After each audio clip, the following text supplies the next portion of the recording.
বিএনপির প্রতিষ্ঠাতা সাবেক রাষ্ট্রপতি জিয়াউর রহমানের ৯০তম জন্মবার্ষিকী উপলক্ষে সকাল থেকেই হাজার হাজার নেতাকর্মী তারা এই শেরেবাংলা জিয়া উদ্যানের যে শহীদ জিয়ার মাজার সেখানে কিন্তু এসে তারা ফুল দিয়ে শ্রদ্ধা জানাচ্ছেন।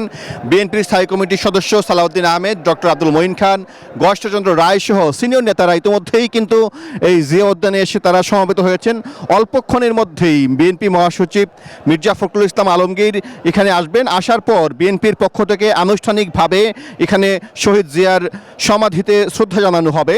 পরবর্তীতে বিএনপি মহাসচিব মির্জা ফখরুল ইসলাম আলমগীর তিনি কথা বলবেন। আমরা দেখতে পাচ্ছি এখন বিএনপি মহাসচিব মির্জা ফখরুল ইসলাম আলমগীর জিয়া উদ্যানে এসেছেন এবং শহীদ জিয়ার যে সমাধি প্রাঙ্গণের সামনে তিনি কিন্তু এসেছেন এবং এখন তিনি ফুল দিয়ে সাবেক রাষ্ট্রপতি শহীদ জিয়াউর রহমানের শ্রদ্ধা জানাবেন এবং শ্রদ্ধা জানানোর পর শহীদ রাষ্ট্রপতি জিয়াউর রহমানের রুহের মাগফিরাত কামনায় তারা ফাতেহা পাঠ এবং মোনাজাত করবেন। ইতিমধ্যেই কিন্তু আমরা দেখেছি যে হাজার হাজার নেতাকর্মী তারা এই শহীদ জিয়ার প্রাঙ্গণে তারা এসেছেন, তারা ফুল দিয়ে শ্রদ্ধা জানাচ্ছেন এবং শহীদ জিয়ার আদর্শকে ধারণ করে তারা আগামী দিনে বিএনপিকে এগিয়ে নেওয়ার যে প্রত্যয় সেটি কিন্তু ব্যক্ত করছেন। এবং এই আজকের এই জন্মবার্ষিকী উপলক্ষে বিএনপির পাশাপাশি বিএনপির অঙ্গ সংগঠনে যারা নেতাকর্মী রয়েছেন, জাতীয়তাবাদী ছাত্রদল, যুবদল, স্বেচ্ছাসেবক দল, শ্রমিক দল, মহিলা দল, ড্যাব সহ তারা কিন্তু সকাল থেকেই এখানে এসে শ্রদ্ধা জানিয়েছেন, সূরা ফাতিহা পাঠ করেছেন,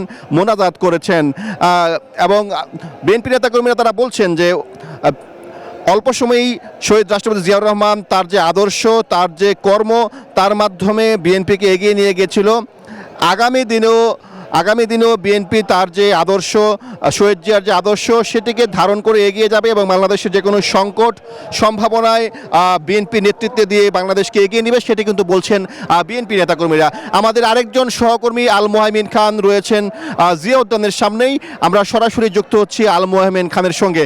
মোহাইমিন, আপনি তো সকাল থেকেই রয়েছেন, যারা এখানে সাধারণ নেতাকর্মী আসছেন তারা শহীদ জিয়াকে নিয়ে কী বলছেন এবং তাদের যে সাথে আপনার কথা হয়েছে তাদের সেই অব্যক্ত কথাগুলো আপনি আমাদের জানান।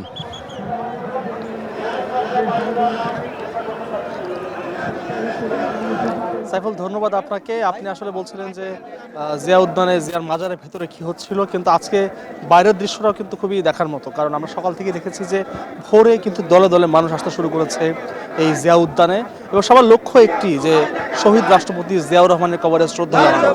এবং শুধুমাত্র কেন্দ্রীয় নেতৃবৃন্দ নয়, বিভিন্ন এলাকার বিভিন্ন অঞ্চলে কিন্তু সর্বস্তর নেতা কর্মীরা আজকে উপস্থিত হয়েছেন এবং তার যে অঙ্গ সংগঠনগুলো রয়েছে তারাও এসেছেন।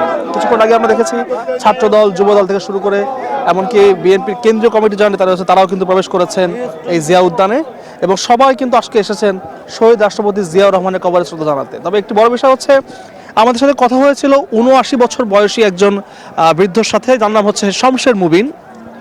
তিনি কিন্তু আজকে সকাল ভোরে টাঙ্গাইল থেকে এসেছেন শহীদ প্রেসিডেন্ট জিয়াউর রহমানের কবরে এসে ফাতিহা পাঠ করার জন্য। তাকে জিজ্ঞেস করেছিলাম যে আপনি আসলে কেন এখানে এসেছেন বা এত দূর থেকে আসার প্রয়োজনটা কি, কারণ প্রতিটি জেলাতেই কিন্তু আজকে বিভিন্ন রকম আয়োজন করা হয়েছে। তিনি বলছিলেন যে শহীদ প্রেসিডেন্ট জিয়াউর রহমানের যে অবদান, তার যে বিভিন্ন ক্ষেত্রে দেশের প্রতি অগ্রগতি হয়েছে, এমনকি তার বাবা নাকি সরাসরি তার সাথে কাজ করেছেন, সেই যে টান, সেই টান থেকে কিন্তু তিনি সকালে গাড়িতে টাঙ্গাইল থেকে ছুটে এসেছেন এই শহীদ প্রেসিডেন্ট জিয়াউর রহমানের কবরে জিয়ারত করার জন্য এবং তাকে শ্রদ্ধা জানানোর জন্য। এবং একই সাথে কিন্তু তিনি আবার আজকেই দুপুরের গাড়িতে ফেরত চলে যাবেন টাঙ্গাইলে। এই যে মানুষের যে আবেগ, আসলে সর্বস্তরের মানুষ যে বিভিন্ন আবেগ নিয়ে এখানে আসছেন, তা কিন্তু প্রমাণ করে যে শহীদ প্রেসিডেন্ট জিয়াউর রহমানের জন্মবার্ষিকীটা আসলে দেশের জন্য কতটি গুরুত্বপূর্ণ একটি দিন। তো এখান থেকে এই ছিল এখন পর্যন্ত আমার কাছে সর্বশেষ তথ্য। Bashundhara public school and college ২০২৬ শিক্ষাবর্ষে ভর্তি চলছে।